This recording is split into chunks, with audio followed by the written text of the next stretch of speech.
Welcome to the One Gang Worldwide podcast, your ultimate ride into the world of motorcycles. Visit cyclesworldwide.com where we offer a completely free marketplace for everything motorcycles. Join our One Gang community where you can connect, share info, and swap stories with riders from all over the world. Join for free at cyclesworldwide.com and be a part of the One Gang community right now. On today's episode of the One Gang Worldwide podcast, we have the pleasure of hosting Maja Kenney, a prominent figure in the motorcycle community known for her advocacy, entrepreneurial spirit, and dedication to promoting women in motorcycling through her adventure company. In today's episode, Maja will share her experiences as a rider and businesswoman and her initiatives to support and empower female riders. Let's gear up to hear about the roads traveled and the journeys ahead with Maja Kenney, right here on the One Gang podcast. So going on a tour with somebody like me and like-minded people means they can relax. They don't need to worry where they turn, where they sleep, where they're going to have lunch. That's all taken care of. Hey, Maja, we are beyond excited to have you on the One Gang podcast today. Welcome, and we're looking forward to hearing more about you. Yeah, welcome. Thank you so much for joining us from the UK. Thanks for having me. I'm excited to be here. Well, we'll dive a little bit into your background. We'll kind of hit all the aspects of your fun life that you do and the job that you have. Definitely, I think it's going to be an excellent story for people to hear. So let's start from the beginning. You're an adventurer at heart. What was it like growing up in Yugoslavia? How did you become inspired by travel at such a young age?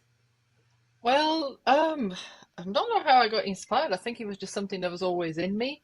Obviously, first years of my growing up, it was Yugoslavia, was communism as well, so the country was closed to going on holidays abroad and things like that. Although, in fairness, it was very corrupt communism, so I was very lucky that mum and dad worked in a company that did import and export. So our monthly trip used to be under the business trip paperwork, the whole family in a car. We'd go to Austria and then to Italy to buy bits and bobs and bring them over the border while sitting on things, hiding them. I can't say smuggling. No It wasn't kidding. quite smuggling. We're talking food and clothes. But Yeah, necessities. It was because what we were able to buy at home was very limited. And being so close to, the rest of Europe, if you like, we could see what others had and we could buy. And as a kid, you want those things. So typically once a month we'd go to Austria and buy loads of groceries you couldn't get at home, and then we'd drive to Italy and buy lots of clothes. I mean, when I say lots of clothes, this was sort of a marketplace, so it was cheap stuff that lasted you, 3 washes, then ended up being a cleaning cloth. But still, it was new to us. It was fun. And I think that kind of opened up my eyes to, what's beyond the country I'm living in. With Yugoslavia, obviously, it was a huge country, so we had a holiday home in Croatia. And as teenagers, from at the end of school, sort of Fridays, we would just pack our bags, come to school, end of school, just hitchhike to Croatia and then spend a weekend there and come back. Or mum and dad would drive us, depends. But as you get older, I'd go on my own and with my friends. And I remember that I think I must have been about 15. One of my friends said to me, "You look like a tourist in your own country." I just always felt a little bit out of place. And so... Why do you think they said that? I guess maybe it was my attitude to life, just floating about, as my other half would say now, that I still do. Nice. I'm just always wanting to see what else is there, or what else is outside of the boundaries of where we were. Obviously in 91 the country became independent and then everything changed.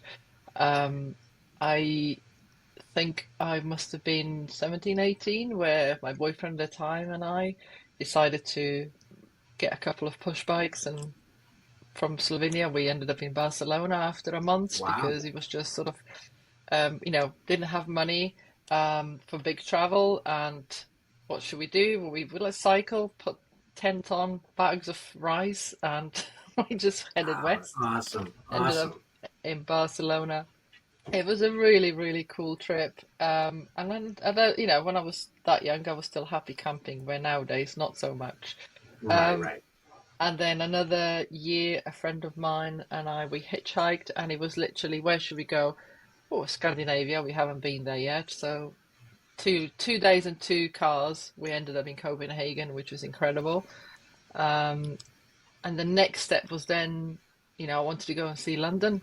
And for us to go to the UK, you had to fly. So there was no cheap way of getting to the country at the time. But my first flight on my own at the age of 20, felt quite adventurous, and I ended up going to London.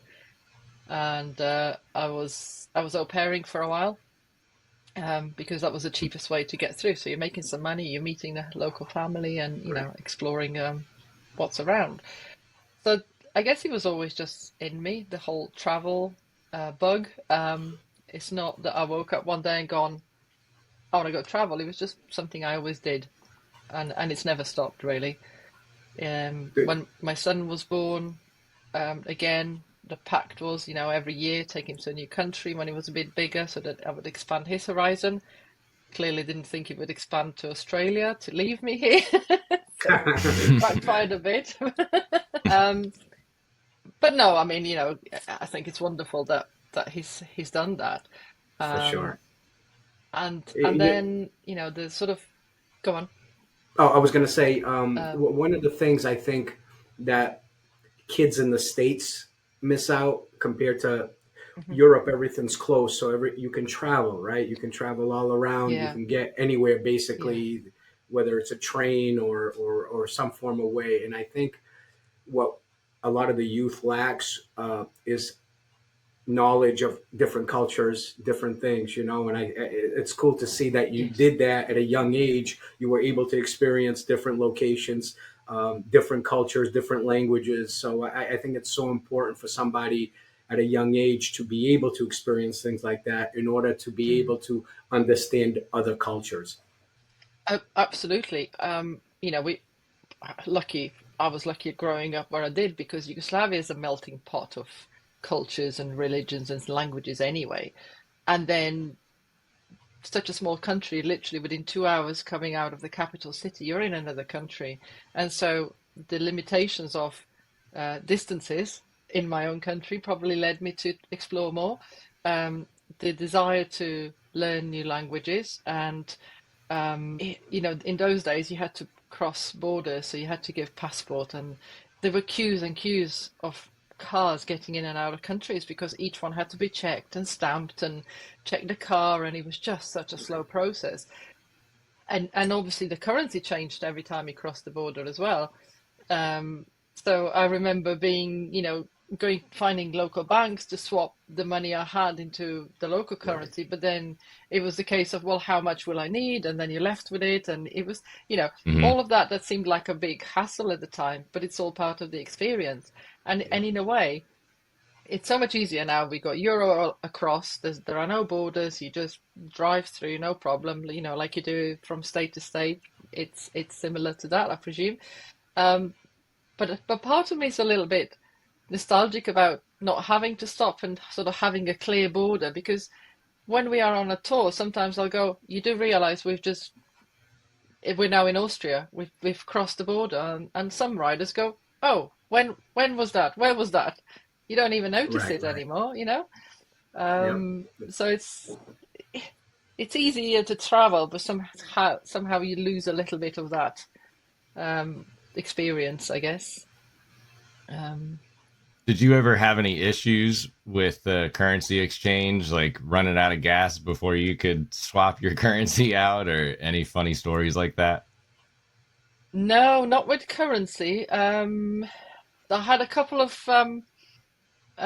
stories. I've got a couple of stories from the customs when I carried things probably that they deemed I shouldn't, or I would have to pay tax or anything like that. So Oh wow. Hmm. it was Yeah. negotiating with the customs, and um, yeah, it was always okay. I managed to get through it, but the currency wise, not so much. I think I was always overcautious, so I would exchange more than I thought I would need, even Right. though I was then left Hmm. with all this, come home and you open a drawer and it was just like full of all sorts of coins Different and notes coins. and Yeah. things. Yeah.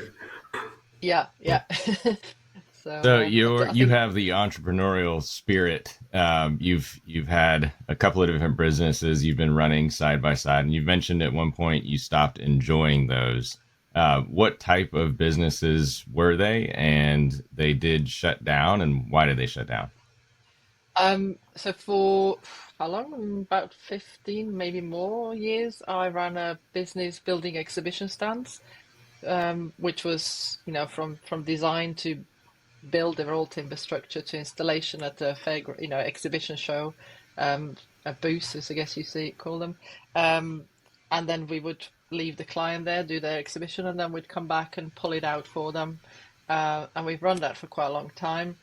Um, but then for the last before, so this is talking pre-COVID, Pre-COVID. 5 years of that time, I did an office of virtual assistants. So we're supporting small businesses that needed help, but not enough to employ full-time member of staff. And they kind of ran side by side for a while.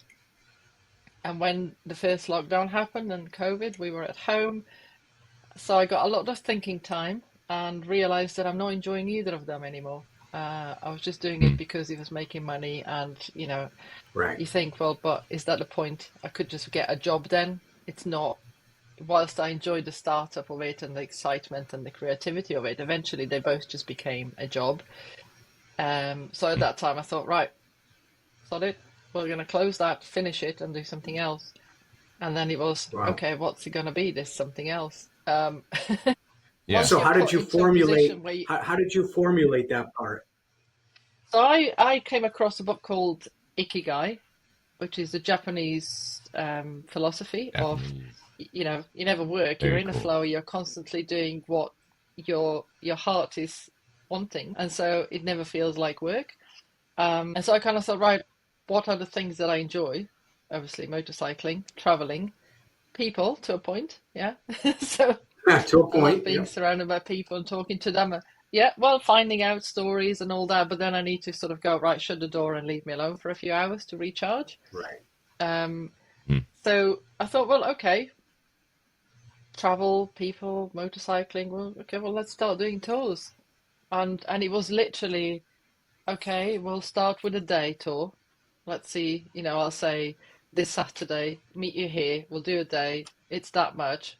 And it got booked up and people came and we had a great day. And I thought, then you start slowly and then your confidence grows and you think, okay, well, maybe I could do a weekend. So I've done a weekend and that went really well. And then the next thing it goes, naturally, for me, Europe is my home. It's not just Slovenia, the whole of Europe. Um, and so then we kind of just, let's go abroad, let's do this. And it's just grown from there. There was no real Okay. plan, to be honest. And how did you promote that first tour? How did you get the word out, and how did it get booked? If you didn't really have a reputation, I imagine people were probably just kind of like, oh, okay, I want to go. I hope it's good. The, um, well, it was through social media. On Twitter, I was very active all the time, especially since I started riding motorbikes.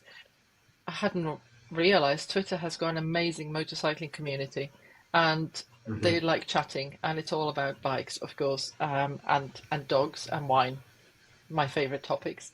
So, I had quite a big following on Twitter by then already, and what Cool. would typically happen, people would tweet at me to say, "Hey, we're coming to North Wales. Where do you suggest we go for a ride?" And I would say, "Well, tell you what, I'm free. I'll meet you," and we would go together. And then it kind of became a thing where people associate Wales with me, which was a bit of a difficult um, place to sort of break out of when I was starting to do international tours because I didn't want to be pigeonholed into just Wales. Right. Um, but because I put it on Twitter and people know me from chatting or they've met me before, they went, "Oh yeah, I'll come, I'll do that." Obviously, then it's just word of Cool. mouth, and obviously Okay, so I they'd already started gotten to to know invest you in. there through your Twitter persona. Yeah, yeah. So all my Makes tours sense. really, the only promotion I do is on social media. So I might pay for a couple of posts to go to people that don't follow me or haven't been on my tours yet. But you Mhm. know, that's worked so far really well. And now I'm at the stage I need to ramp it up a little bit.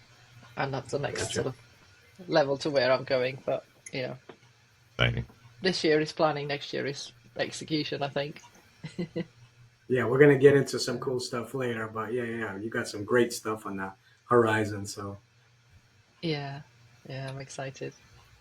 So going back to the long trip part, how did you start planning those? Because were you doing them on your own, and you said like did you do trials first where you were kind of going on your own and doing these long motorcycle trips, and then kind of started putting that in? Like, how did you go from weekends and day trips to the long hauls? Like, what went into the planning of where you were going to go and how you're going to do it? So I guess because I started in Wales, that I know pretty well. It was the excitement of, oh, this road is amazing and nobody knows about it, or very few people ride it, so I'm going to take people down this road. And I'd found this beautiful pub hotel, and we'll stay there. And before I did the first one, I absolutely rode every bit of the road and, did it properly. So I knew exactly where we were going and what was happening. As you do it more often and you get more confident, then sometimes I will deviate from the plan, because you go, well, you're all good riders, so I can take you somewhere that's a little bit more challenging if you're all in agreement. Um, and we would do that.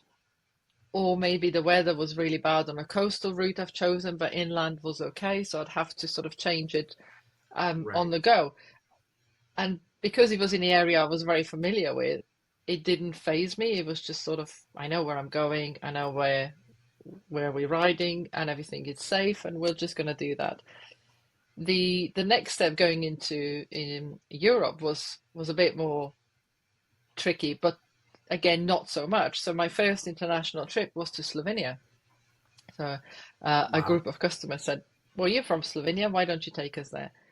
And whilst, I've not lived there for 20 odd years, so things have changed. And I didn't ride a motorbike back then, so I didn't know exactly where Right. to go.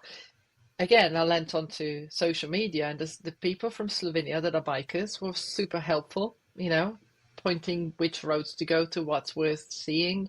Um, I kind of had an idea of where I wanted to go. I've planned the route, and then got them to a couple of guys helped me, so they've sort of sent it to them. I said, "What do you think of that?" And to be honest, they both said, "Very impressed. You did a really good job."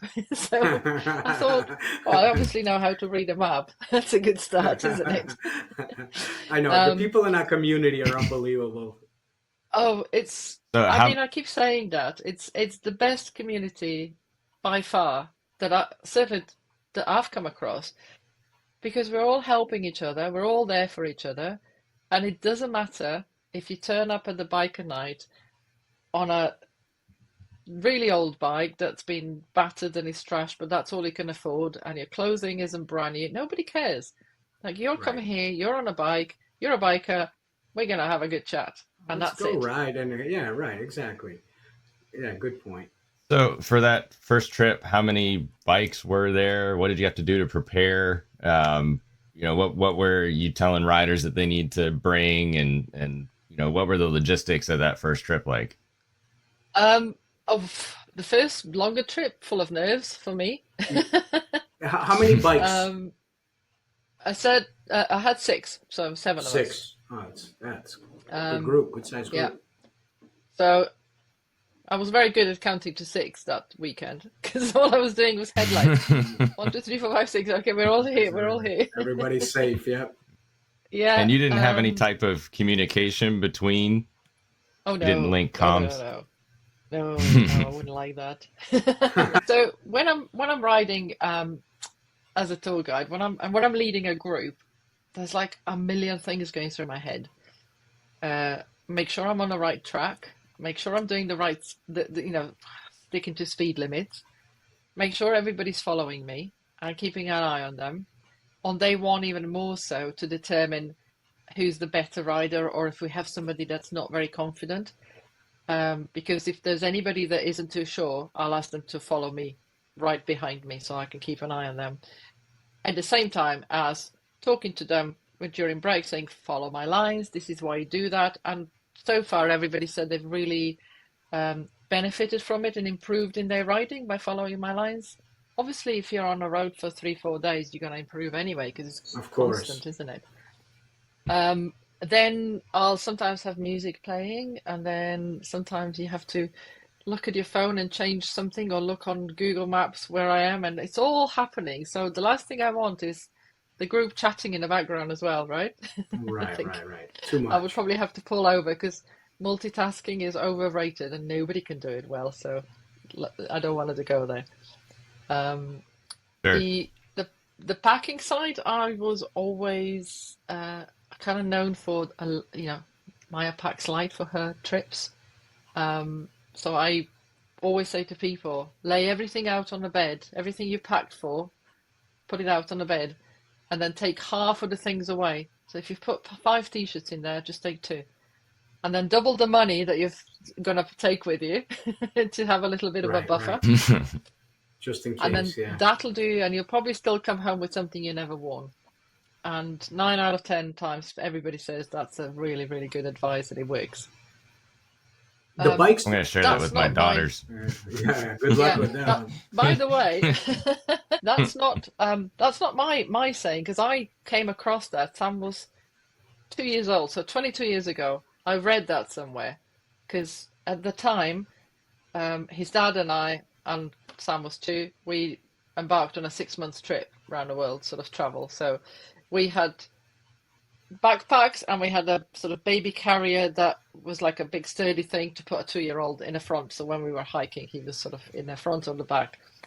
And we thought, oh, how much stuff do we need to take? And kind of followed that advice. Managed to pack everything really low on small things. And in terms of toys, all we had was a bag of Lego.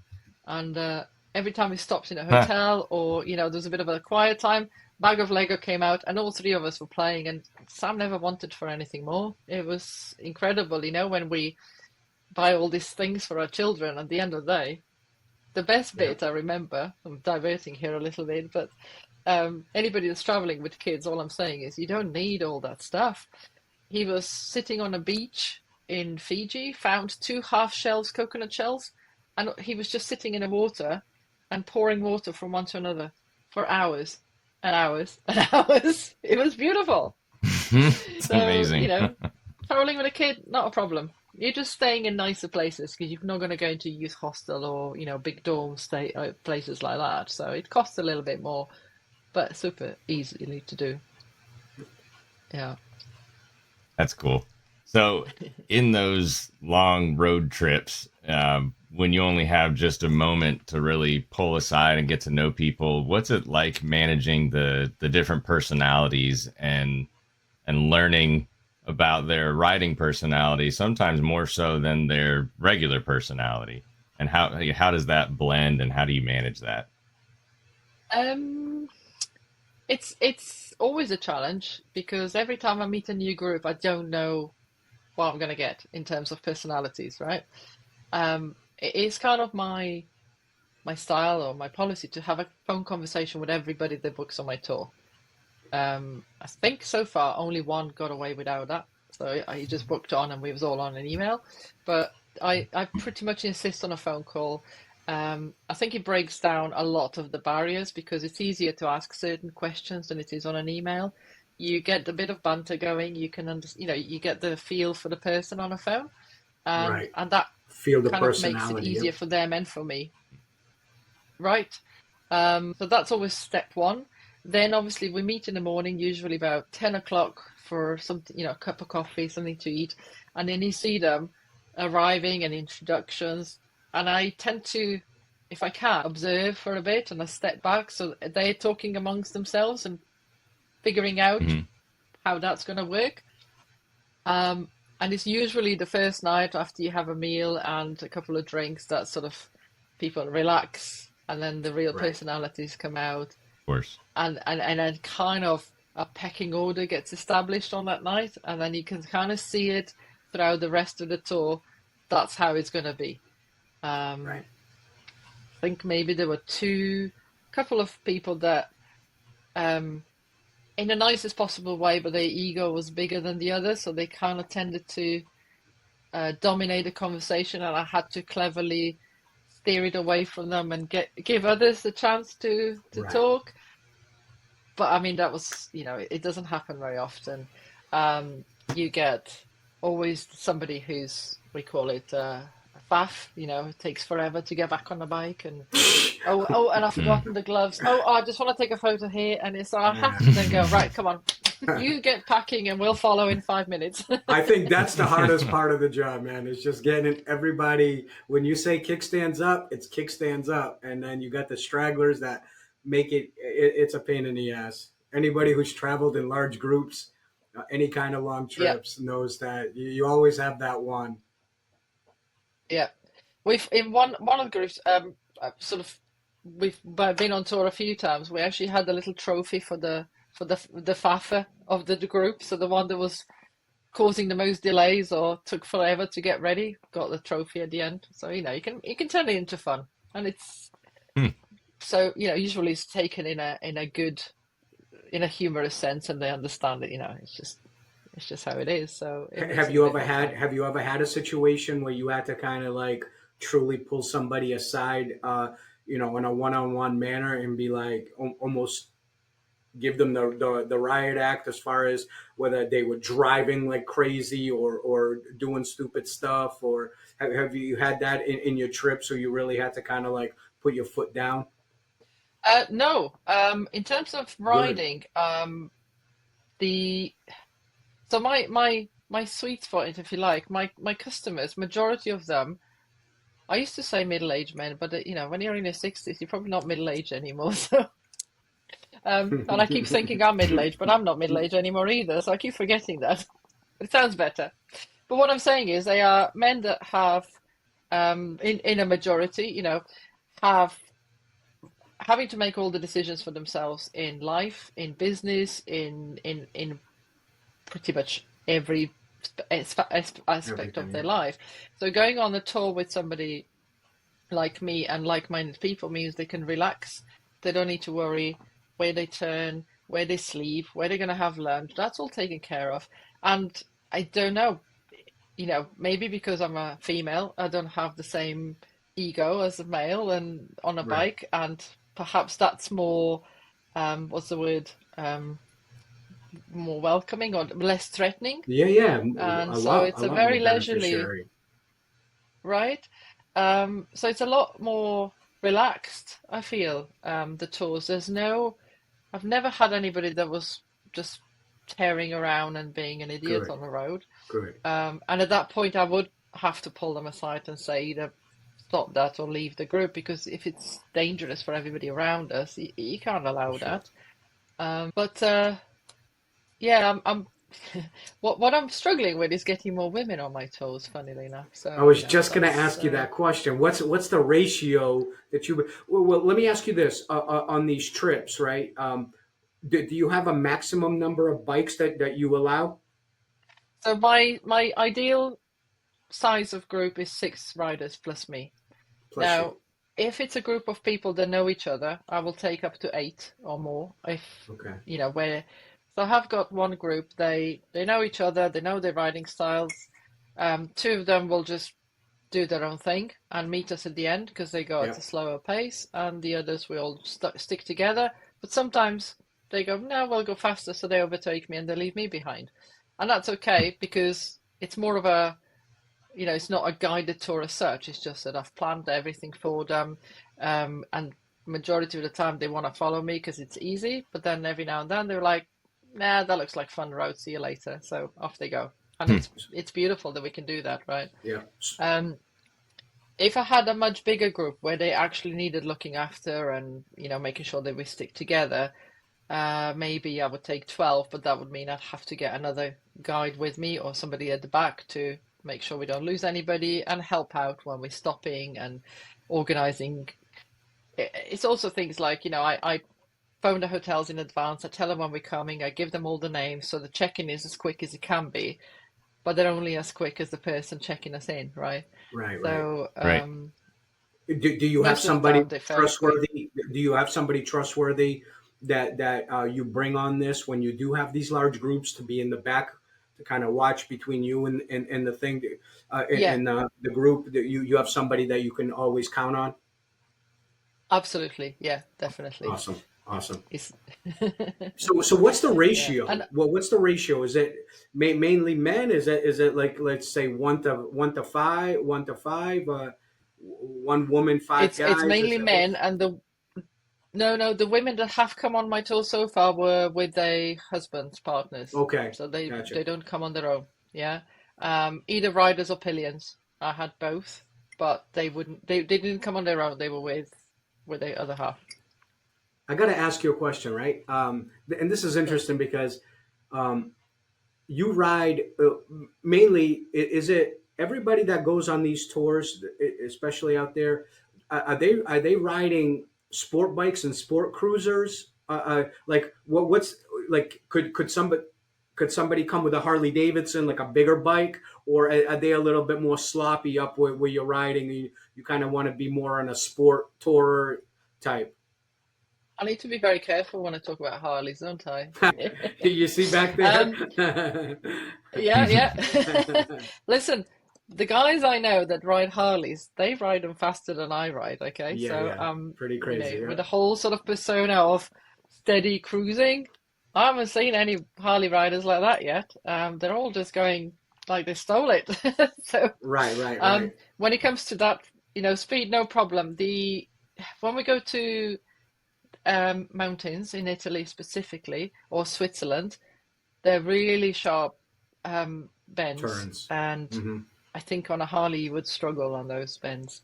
So No kidding. if somebody Okay. said to me, I want to come to Italy, I'm on a Harley, I would probably advise them to get something different. No Equally kidding. on a sports bike. So I've done some of the Swiss passes on my Ducati Supersport, but it's got a Nice. really big turning circle. So, I had to really plan it, really think about it. You can do it, it's not a problem, but it is a lot harder than it is on an adventure type bike, I suppose, and that's what they're built for. Now I get all sorts of bikes on a tour, and so last year, in particular, we were in Ireland, and one of the guys has got the Aprilia Tuono 1000, is it the factory one? Um, and he was, the tank was very small, so we kept stopping for fuel, and he was feeling the pain in his butt and his back, and he's now saying, Yeah, yeah, for "Oh, I sure. think I might look for a second bike because we're going to France this year to do the Pyrenees." So he's saying, "Well, maybe I'll just look for Nice. an adventure type bike just for this trip." And I was like, unfortunately, they are really popular for a reason. And as we're getting older, you think, well, yeah, there's a beauty in the fact that you can ride for hours and nothing hurts, and you don't feel tired. The packing, I would Where assume, right? That the storage part is a little tough now, because most of the sport bikes, it's not like you got to put bags on, but the bags aren't huge, and then you've got the back that you put the big suitcase with most of your stuff. But I guess that's why you tell everybody, like, if you're riding that type of a motorcycle, pack light so it doesn't outweigh the bike, right? Yeah, definitely. I mean, I have a friend who came on a tour to Scotland on a BMW S1000 RR. I think like you're on this bike for a week doing all these roads, and he had a backpack on, not a problem. Quite happy with it. Like that's what he told us anyway. I'm not so sure how much pain he was in the evening when he got to his room and didn't tell us about it. For sure, for sure. That's crazy. But good All on right, him, so tell us a story from Yeah. the road.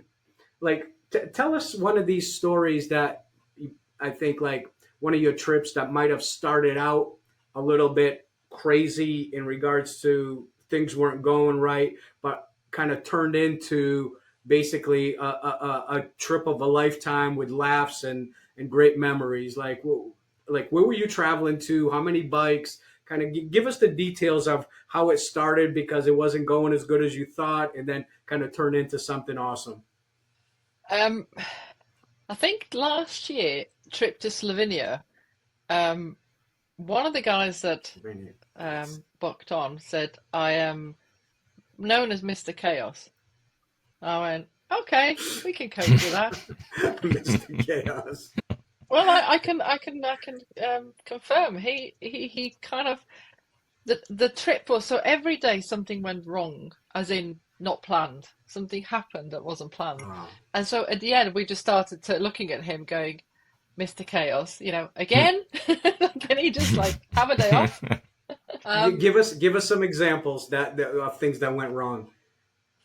So there was nothing major that went wrong, but we did have lots of road closures that then we had to divert. We did have one guy drop his bike on a bend on Stelvio Pass, which we all blamed Mr. Chaos for, but it obviously wasn't his fault on that occasion. The pass we wanted to ride was closed again, so I had to reroute. It was just small things. Was it the restaurants? It was things like that. That's it. So we got to in Austria. We were going to do the Grossglockner Pass, and we got to this road, and there was a police car, and all the traffic was stopped. So we went to ask. Well, I went to the roadblock. I said, "What's going on?" They said, "Oh, there's a triathlon going on in the town that you're going to cross, so we have to wait here. It's like 4 hours." Huh.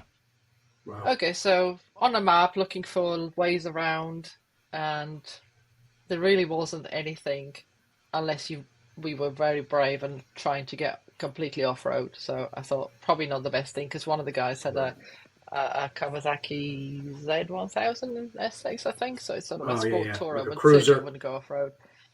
Right. Yeah. So the sort of the call we had to make, the police were saying, well, you can go either that way or that way, but it's all a motorway, and you miss the path that you want to ride. So we didn't. We decided to go back. I found a little restaurant by the lake, and we decided to go there and have a leisurely lunch. Nice. It was a beautiful sunny day, and we were there chatting and having a really wonderful time in these beautiful surroundings.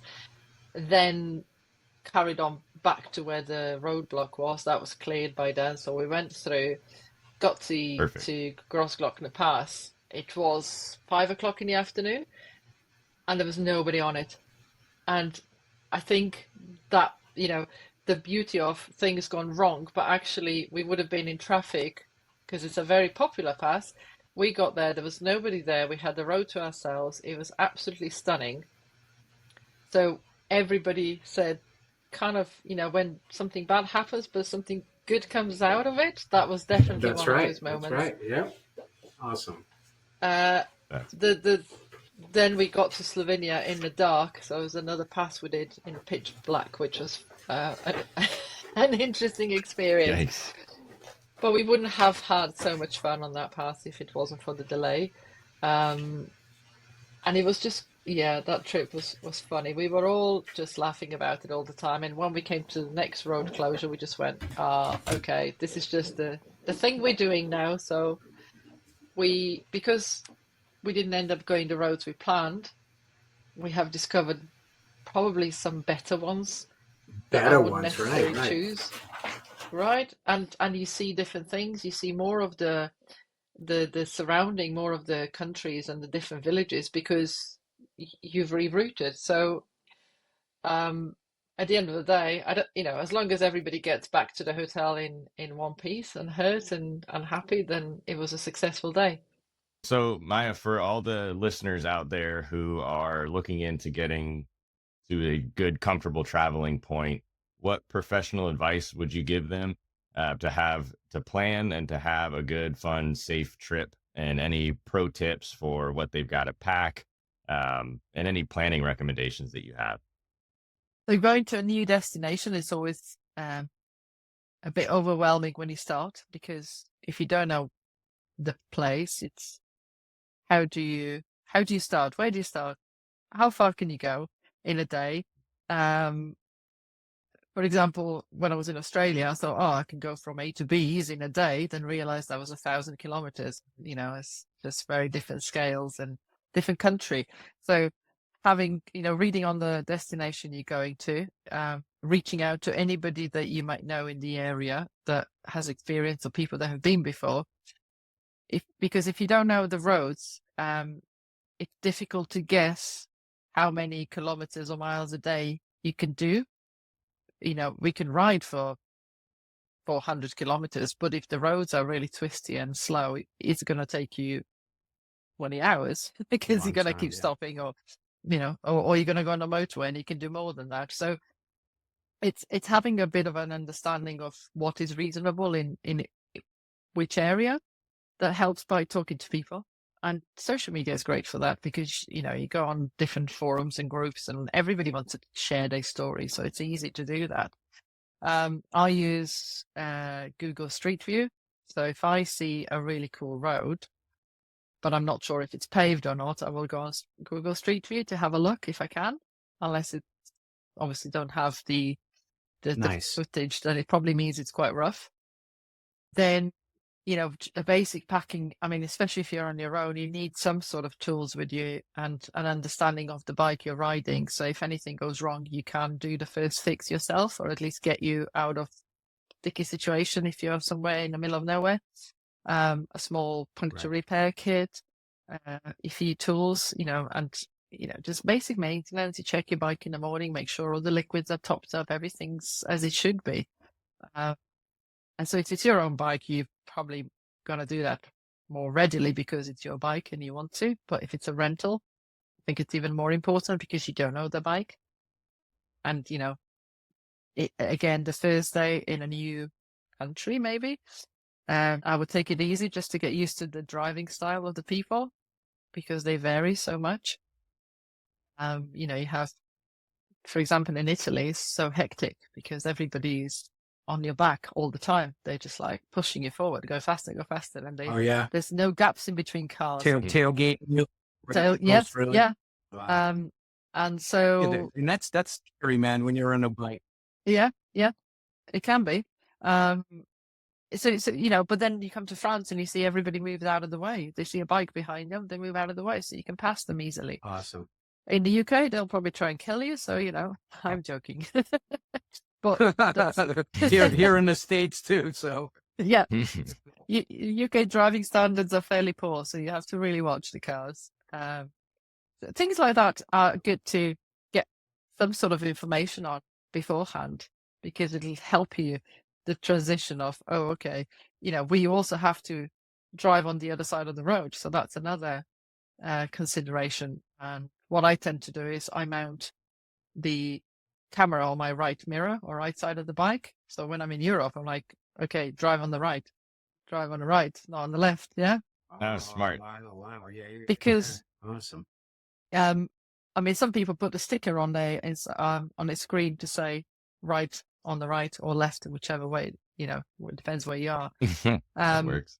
Which most of, it's moments where you pull out of a hotel's drive, for example, and there's no traffic, and you will instinctively go turning right or go to the left side of the road, but you're in Europe, so now you're going to the right side, or if you're down a country lane with no lines in the middle, and traffic comes towards you, and you go, you've been driving, you're sort of in the middle of the road, enjoying the scenery, a car appears, and you go, shit, which side, left or right? Right, where am I? Which side do I go to? It can be a bit confusing. It's little things like that can help you just to make it smoother and easier transition. Having gear do you recommend? Pardon? What gear? What type of gear? Yeah. What's a must that people need to pack? So again, depends where you go, right? And what the weather's going to be. Right. So you absolutely should have a decent pair of waterproofs, because it can rain anywhere you go. It's in the summer, having sort of the gear that has lots of vents and layers. So if it's hot, you obviously take all the layers out and you have the vents so the air comes through. It's great. And then if it gets cooler in the evening, or one day it's a bit miserable and the temperature drops, you can have a thermal layer inside obviously the waterproofs that you need. You need a really good pair of boots so that you can endure them on your feet for hours every day, and not just on the bike. You're also walking around in them all day long. So boots that are super comfy are important. Right. Very important. Always take a spare pair of gloves, because especially if they get wet, the worst thing is to put wet gloves back on and the next day if they don't dry out. So I've always got a spare pair of gloves. In fact, in the summer, I'll probably have 2 summer pairs and then another one that's a little bit warmer in case it gets chilly one evening or in the afternoons. What else? For it depends. Things like toiletries, I always decant them into smaller pots, so you're reducing the weight and the size of everything as much as you can. So if you instead of a big tub of moisturizer or something, I'll just take enough for the days that I'm away, or I'll, it's small things, but they all add up. Anything, lose as much weight as you can. You've got all your charging cables that you need, because I don't know, if you use whatever you use for sat nav, you must make sure that it's got plenty of power all the time, so you're not stranded with nobody to call and don't know where you are. That's right. What else have I not mentioned? True, yeah. Make sure your luggage is waterproof as well. It's best to buy one that is just waterproof rather than having to pull over and then put a bag over it because the bag isn't waterproof and it started to rain. So I always go for whatever is waterproof. It never matters, and it doesn't worry me. Also, you use one helmet. One helmet. Like, yeah. do you only carry one helmet with you? Okay. Yeah, just the one. Because you got the sport bike, so you got the full shield, right? Yes. I have on a KTM. I have the touring one, so it flicks open as well. Oh yeah. Which I must say, I always thought, they look a bit rubbish. They're not for me. Being so vain. I thought, nice. Then I got one, and I went, these are the best things ever, because especially when you're riding in hot, you lift it up, you got breathe. Yeah, exactly. You can have a drink without having to take everything off, and things like that. So when I go on a long tour, is the flip front helmet for sure. Then when I was in Australia, it was an absolute must to have a camelback, so you were able to sip on a drink while you're riding. Because when you know it's going to be hot in high temperatures, you've got to stay hydrated. It's, if you don't drink enough, your brain just goes into shutdown and you stop concentrating. And there's nothing worse than losing your concentration when you're riding, right? So keeping hydrated and without having to stop every 5 minutes, something like a camelback backpack or whatever way you want to have it, it's an absolute must. In hot countries, yeah. That's awesome. That's awesome. So you have some amazing trips planned for the summer of 2024. So I kind of want to let our listeners. I'm going to mention some dates, and then I'm going to ask you a question following this stuff. I guess April 14th through the 19th, you're doing a private tour to Ireland, right? Yep, I am. Well, what's the difference between private and just a regular tour? So the private tour, I was booked by an organization to put a tour on for them, for their members, which means that if you're not a member, you're not invited, kind of thing. Or if they, members invite you in, it's a closed group. So private group means, private tour means private group. They just want somebody to organize it all for them. Yeah. All the others are open to April. Sorry. Yeah, the others have been open to people that want to book on individuals or small groups. Yeah. And what I'm going to name now is going to be the open tours for anybody interested. This is pretty cool. April 25th through the 28th, you're in Wales, doing Wales. Yep. June 8th through the 16th, you're in Italy. Yep. Man, what a dream. Yeah. July 2nd through the 12th, France. Yeah. August 11th through the 24th, you're doing Norway. That would be amazing. Yeah. September 3rd through the 11th, Slovenia. Yep. September 16th through the 27th, you're in Portugal. Yep. That's a bucket list one. Yeah. And then December 9th through the 20th, you're doing Australia. That's the plan. Yeah. That's the plan, right? Yeah. Tell people, well, let me ask you this, because what's the easiest way, like somebody coming from either in Europe or from the States, Mhm. if they're interested in finding out or booking this tour with you, do you put them in touch with like rental places where they can rent a bike? I mean, do you give them kind of like a checklist, like, hey, this is what you need to do. This is, to get in this trip, because I'm sure somebody in Europe may ship their bike there, or because it's a little bit easier to transition from one place to another. But somebody from the States who may like myself or Ben, this is our dream for us to be able to do this.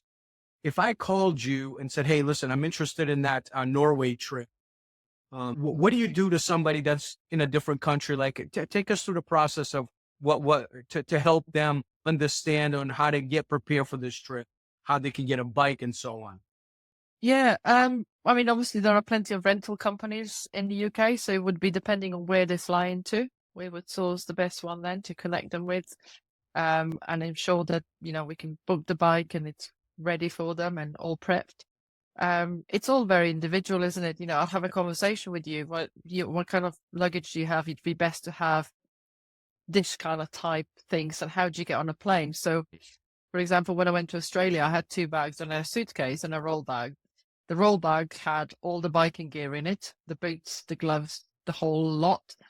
The suitcase had all the nice clothes in it. So whilst I was on tour, I left the suitcase behind, and I wore all the bike gear, but obviously packed then the empty roll bag with stuff I needed for the 2 weeks that went on the back of the bike. So rental companies will always keep your bags, so you gotta have to just think ahead when you pack at home, what goes on a bike, what I don't need with me.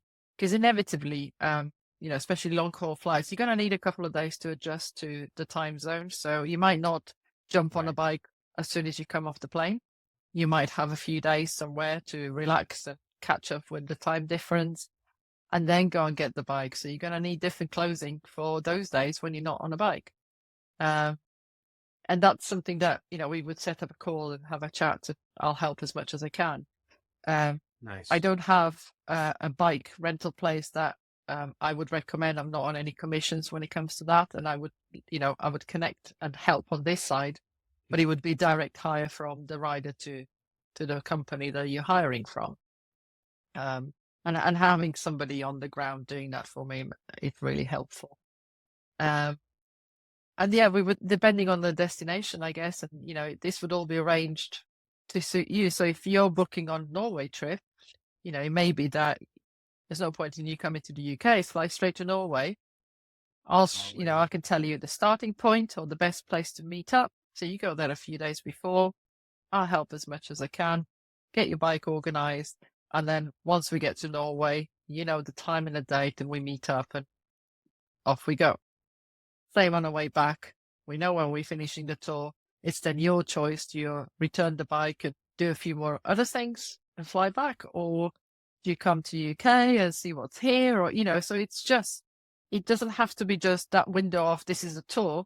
It could be that you say, well, listen, we want to stay on for another week. Well, I'm free, so let's go somewhere else and do something else. Yeah. Right. So that would be very much the bespoke side of things. Which is kind of what I do in between the tours that are listed. When people contact me direct, and we just make it work for their requirement, really. But yeah, that's easy. What else was it? Oh, the helmet I was going to mention. Having to been right. Oh yeah. Sorry, no, I was just going to mention that a couple of times I've flown with a helmet, but that was only around Europe. So if it's only 2-3 hour flight, I'll take a helmet with me.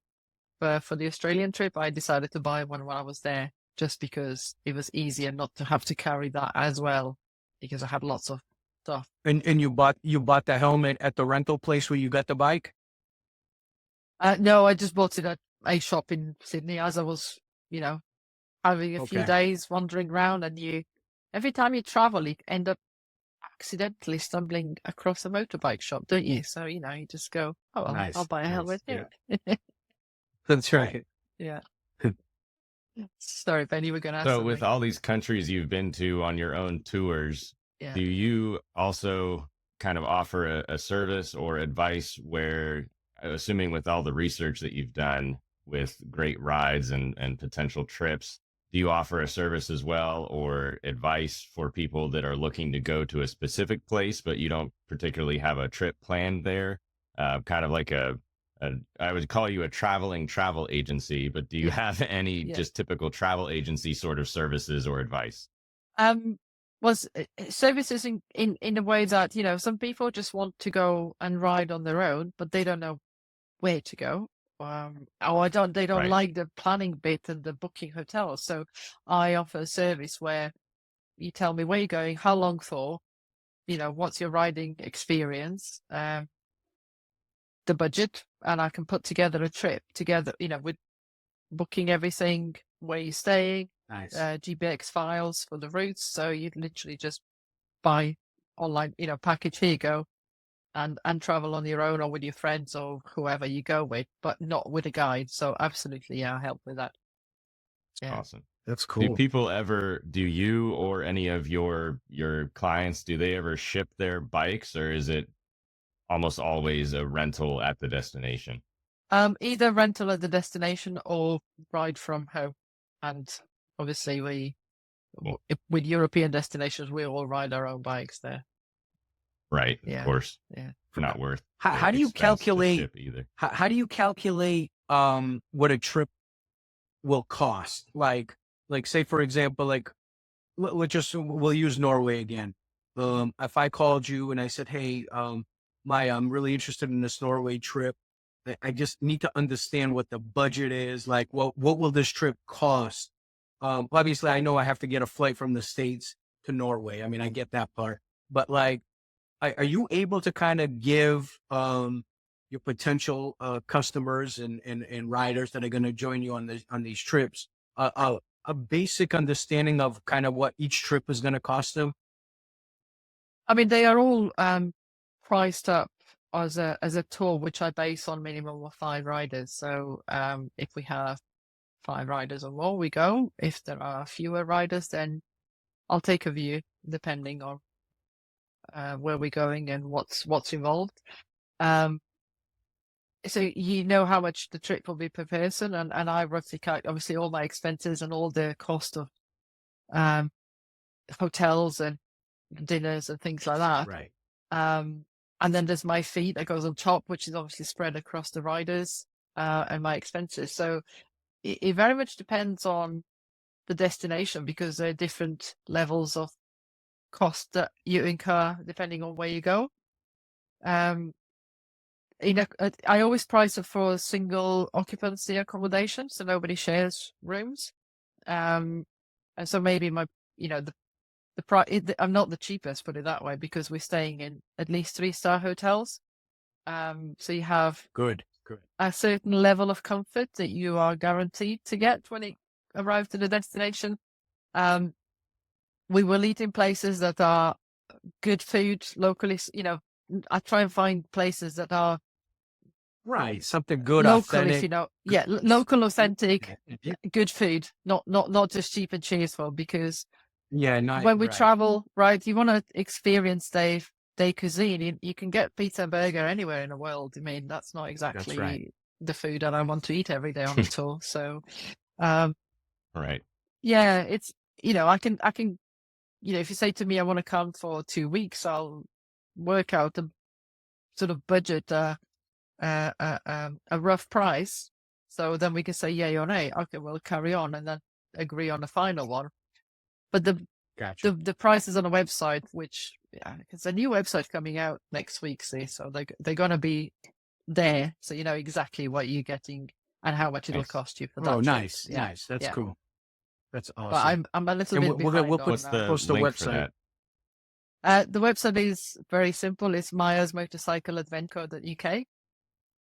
Maja obviously is Maja. And I'm a little bit behind because I've been to Australia, so I've dropped the ball on putting the content together for my web guy. So he's been chasing me.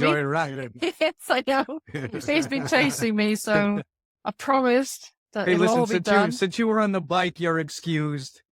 Yeah, well, thank you. Since you were riding a motorcycle, you're completely excused. Thank you very much. I think our listeners will understand.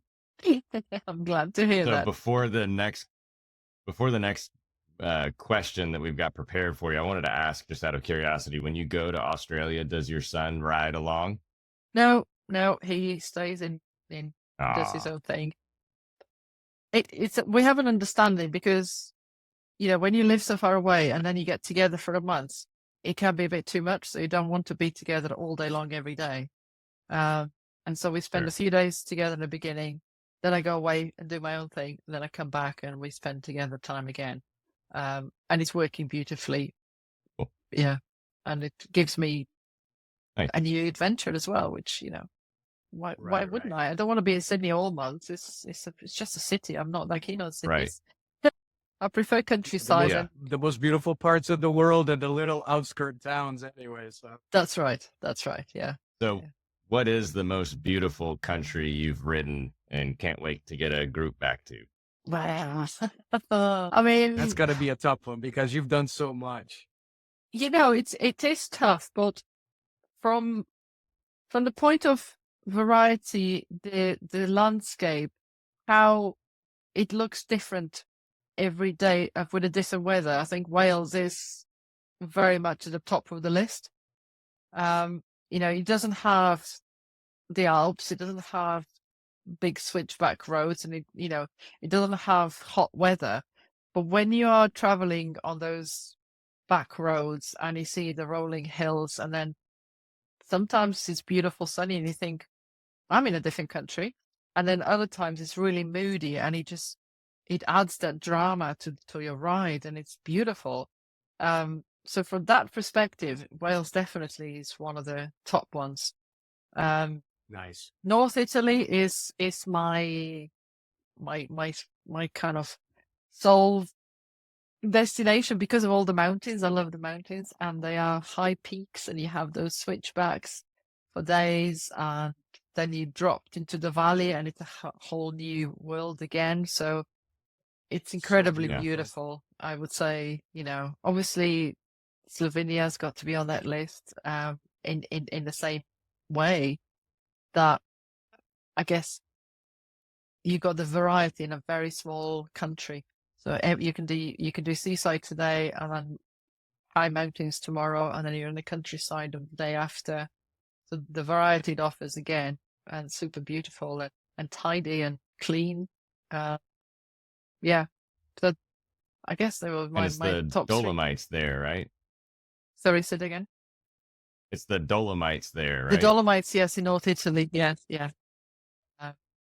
There are so many amazing places at the feet of the Dolomites too, the places to stay and everything. I've got, I think, 3 of them on my bucket list. It just looks like a magical place. I can totally understand how that's your happy place. I can't even imagine doing it on a motorcycle, how amazing that's got to be, because you can't feel anything like you can feel when you're on 2 wheels. So just to be able to go through those peaks and valleys that you do, man, I'm imagining them as you're talking. So I mean, this is bucket list stuff for me. I've been fortunate enough to ride the whole United States and all of Canada, but the next chapter of my life is going to be, I want to ride some stuff in Europe too. So well, we'll have like to I told do. you, We'll have to we do made a you swap. up. Yeah, we made you a promise. Ben and I made you a promise.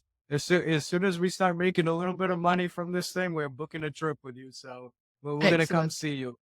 Deal. And then I'll come and see you because, you've got a huge piece of land I've never seen. So there's so much to ride. Incredible. So Incredible. Yeah. Our country really is outside of the busy cities. There's so much beauty in the United States, especially out west towards the Dakotas and Idaho and Montana and Wyoming. Right. That area. There's parts of Oregon that are incredible. Utah. I mean, there's so many to ride open where it's not just congested like it is.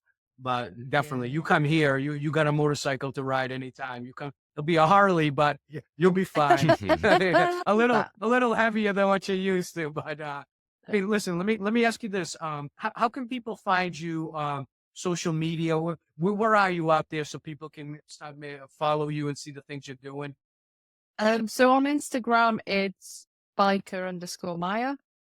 It's the same handle for YouTube, and on Twitter, I think it's just my name and surname, Maja_Kenney. I should know that. Okay. um, But we'll have all the links on the notes section anyway, so they can click directly to you. But I just wanted you to see, to give them if there's anything else that we might have right. So when I am on tour, I always post on Instagram on stories, so you can see immediately what's going on whilst I'm on the road or with a group, and what the fun we're having and the things that we're seeing. Nice. And often I'll put them into highlights so you can look at where I've been as well, and that's the most instant sort of image of where we are, idea of what I'm up to and what I'm going. Twitter is all right. Sounds well, yeah. Twitter, I'll post something every day when I'm on tour, but in between I'm probably a bit quieter on there because it's just too much noise otherwise. But Twitter. I don't know, man. I can't even go on it anymore. It's just nothing but like, I feel like it's just grotesque videos of evilness. It's like constant. I don't know, man. I don't even go on Twitter. I don't even like Twitter, to be honest with you, or whatever it is, X. Well, I think since it's just since the change, people it's have a nasty, nasty side of the actual news and all the shit that we gotta they stick in our heads 24/7. So I can't even. I don't know. Well, Facebook, Instagram's cool, but Twitter has got a very clever feature that you can mute certain words, which I have done because you can. Yeah, my timeline became exactly what you've described for a while. So I spent a bit of time on blocking and muting all the words I didn't want to hear or see in my timeline, and it's gone back to bike content. So I'm enjoying it again. Nice. But it was a spell of adverts of just complete and utter rubbish, and I thought I need to do something about it because I'm gonna otherwise just close my account. So you can mute words. Yeah, I'd recommend that. All right, cool. Good to know. And that is why wind therapy is the greatest therapy in the world, because you can't watch social media. You don't have anything in front of you but your eyes and the road and the wind in your soul, So that's the greatest thing about being on a motorcycle is you can't get that feeling, in my opinion. Maybe skydiving for the crazy people who love that adrenaline, but I like to be in control. So knowing that I got the bike in my hands and the steering, there's no feeling like it. So that's agree. awesome. So, all right. So you ready for some fun? Cause we got the speed round coming up now. So buckle up. Okay. Right. I'm just going to write down the word, what you've just said, wind in your soul. That's just beautiful, because every time you say wind in your hair, it doesn't really ring true. Cause no, I don't have any hair, so it goes to my soul. Yeah, come on, we got helmets on. It's not the same, right? But wind in your soul, that just nailed it. Well, I hope you don't mind, because I might use that again. No. Thank you. Knees in the breeze and wind in your soul. Yeah. Oh, brilliant. Sure. All right, right, let's do go it. on then. We're going to put 2 minutes up on the clock. Yep. Yeah. We're putting 2 minutes up on the clock. Ben's going to ask you 15 questions, and then we're going to grade you. And if you fail, then you have to give us 2 free trips on the house to Norway. Sorry, I don't remember signing that. All right, let's Go have on, some then. fun. Let's try. Let's do it, Ben. All right, best motorcycle ever built in your opinion? I mean, a Ducati. All right. Which one? Well, I'm gonna say Super Sport because I haven't got one, but if I had a choice, I'd probably go for something else. But no, let's leave it with that. All right, this one might be a little sensitive. Worst place you've ever ridden and why? Oh, gosh. I mean, it's gonna be. I'm gonna say France because it's mostly motorways.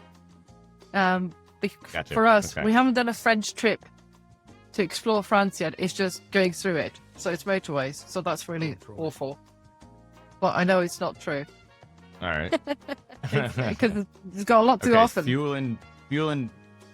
Fuel injected, carbureted, or electric? Fuel injected. Right. And favorite cruising speed, 40 to 50, 75 to 100, or 100 plus? Miles per hour, yeah?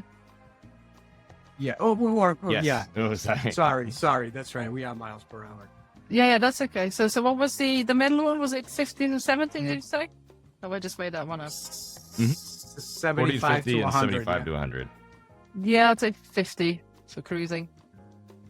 Favorite riding road, curvy, straightaway, trails, dirt, or scenic, or a combination? Curvy, off-road, scenic. Wow. All Very right. nice. Cool. You are an adventurer, man. The one you have to do 3 times. All right. One for the road, one for the bike, one for the view. That's right. One law you would change if you were president to help the motorcycle community. Well, roads just for motorcycles. I like Cool. that. Ban I cars like on that. those roads. Yeah. Wouldn't that be amazing? Wouldn't that be Mhm. awesome? Mm-hmm. I most of the people that we ask in the States always say lane splitting. They would allow lane splitting because there's parts of this Right. country that allow lane splitting, and then there's states that don't allow it. Florida Right. doesn't allow it. I don't Yeah, like it. I don't it's know. the same across Europe. I got a big bike, so it's like, I got a big bike, so to squeeze between these morons who have their heads down, I don't know. I just, it scares the shit out of me, I think. What you need is, well, you do have loud pipes, so you just rev it, and then they go. Well, that phone you goes, have to. You have to. That's right, what you you're gotta just do. sitting yeah. there, you rev it as you go past, and the phone goes, what? And it's funny. Right. That's true. That's true. All right. Favorite motorcycle movie of all time? I'm really rubbish with movies. I'm not sure I've watched We anything. can pass. Yeah, I think I'll pass on that one.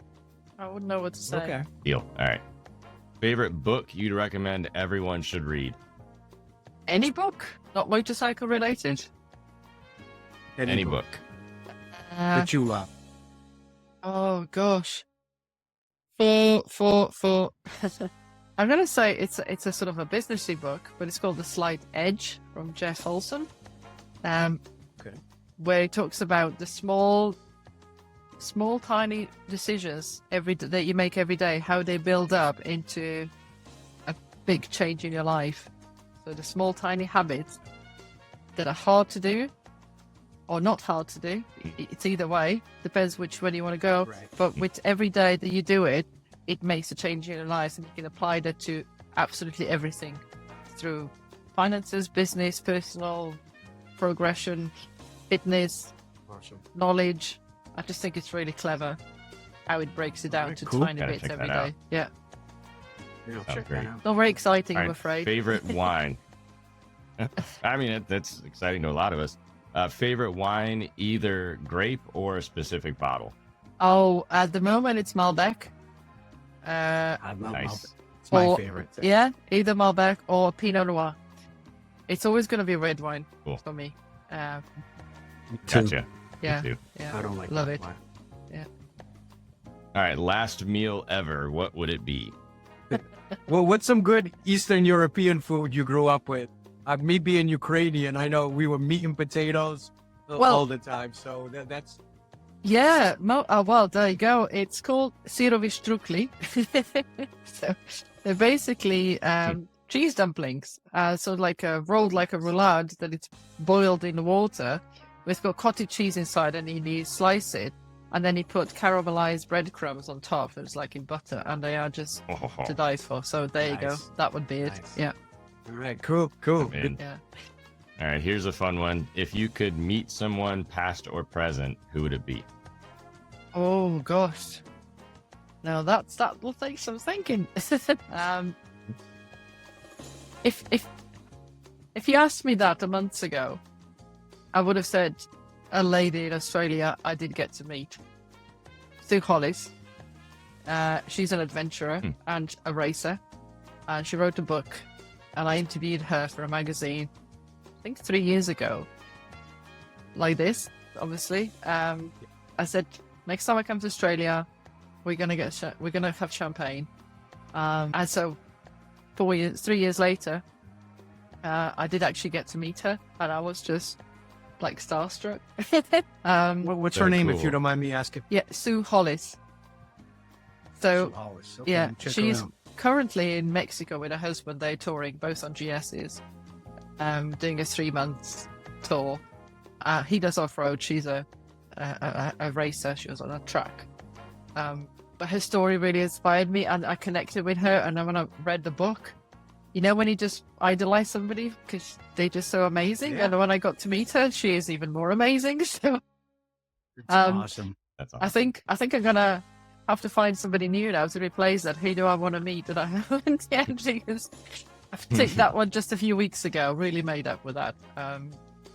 But she's Not a lot of people can say that. That's pretty amazing. yeah, and she, you know, she's got an incredible story. She had a travel business, and then she built it to a massive business. Sold it just before COVID for, you know, just right time and everything else. So she's done an awful lot in her life, and yeah, I think now with her husband, I guess I didn't ask, but I think they're both retired, and they just took off for 3 months again on a bike, and Ugh, yeah, these the lucky life, you people. know. These lucky people. My God, what Yeah. I would do to do every day of my life. I know, and you know, again, the bikers just down to earth, really humble, willing to help, beautiful people. So yeah, I was Cool. very happy with that. I'm not sure who else I would say to those type of When we have you people. back I'll on, tell you who I would love to meet. He's an Australian, Adam. He's on YouTube, makes beautiful movies, and he bought a bike in Norway, did Nord Cup trip, fell in love with the bike, and then shipped it back to Australia, and then did trips through the outback on that bike, an old Africa twin, calls it Waterfalls. Good one. And documents his trips. Yeah, and he's a filmmaker, so they're beautiful to watch. Nice. Oh, wow. I Adam, can imagine. something if you Google Adam and Warhorse, he'll come up. You should get him on your podcast, I think. His voice as well, the way Okay. we'll pull it up. the way he narrates everything in the movies, in his films, it's beautiful. Yeah, I'd love to meet him, actually. Okay. There you go. Sounds good. And I think he's coming to Adventure Bike Rider Festival this summer in the UK, so, you know, I may well get to do that, which There's a would be chance. amazing. Yeah, that would be really cool. Yeah. All right, if you're stranded on a desert island, what is the one band or album you would have with you? I Finger Death Punch. No shit. right. You kidding me? Nice. That's easy. Wow. Nice. Oh, I think Got they're a metalhead. amazing. We got a metalhead here. Nice. I've seen them right twice or here. 3 And times, guess yeah. who his favorite band is? Lamb of Go God. on. Really? That's what that. No, Ben is. He's hardcore. I'm more into the old school heavy metal, like Iron Maiden and Judas Priest. And Oh, I'll listen to Ronnie that James too. Dio. That's my stuff. Yeah. Yeah. But I think they are, they're brilliant. And I've seen them, I think it was twice in the UK with my son. That was our thing. I got him into this kind of music through Avenged Sevenfold and then Five Finger Death Punch. So, Yes. yeah. I liked you a lot before, but I love you now. That's so funny. I will also have That's classical cool. music playing sometimes in my ears, so, you know, you couldn't be surprised. Yeah. You got to mix it up, of course. I mix it up, but that's when it For comes those- to yeah. Heavy metal it has so many similarities and ties to classical Yeah. music. We, friends Yeah. of mine, Yeah. we call it classical music with the gain turned up. Oh, I Good like point, that. Ben. It's exactly That's right. very true. Yeah. Fabulous. Yeah, All right, good the next point. one might get a little tricky. If you could swap lives with a cartoon character for a day, who would it be and why? Clock's ticking. 2 trips to 2 2 trips. tours to Norway ride on this. You've got Yeah, 5 no seconds. pressure. 4. No pressure. Okay, so for my era, I guess we used to watch Tom and Jerry. Yeah, Yeah. nice. So I'd be Which one? what Jerry, Tom obviously. or Jerry? I'd be Little Mouse. Right, It's cool, Mouse. Come okay. on, it gets I away was every Tom. time. I love Tom. Yeah. Yeah, Tom, you're just getting beat up for 30 Yeah. minutes. I know. All right. Here's a tricky one. What's the most unusual talent you possess that nobody or few know about? Unusual talent. she goes into the mosh pit. Yeah, I do. Right? Well, not anymore. I'm too old for that now. I just watch it.